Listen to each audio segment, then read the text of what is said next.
Hello everyone, this is Just a Dad. Today I'm going to do a comparison between these two Ninja Possible Cookers. On the left, I got the Possible Cooker Pro. It's an 8-in-1, model number MC1001. On the right, I got the Possible Cooker Plus. It's a 6-in-1, model number MC1010. Both of them are 8.5 quarts.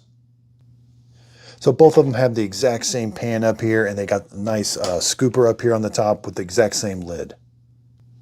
So the Pro is going to have two more options. It's going to have bake and steam. So we got bake and steam.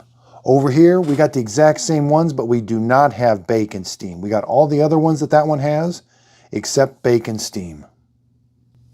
Now, as far as the control panel, everything works the same. We turn them on.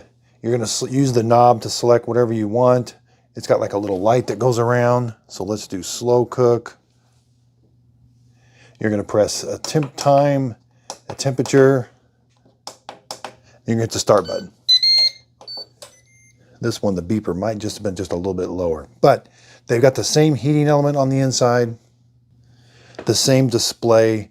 And again, I can stop it. Now up here, there's a scooper and there's a nice little spot for it. I can put a temperature probe through that little hole. And that's like a ceramic non-stick coating on there. There's what the inside looks like.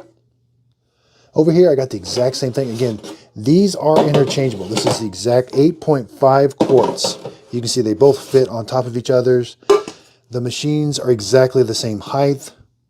And they both are the same wattage. 1,200 watts. Over here, 1,200 watts. So both of these are just really good slow cookers. They come with this Possible Cooker recipe book.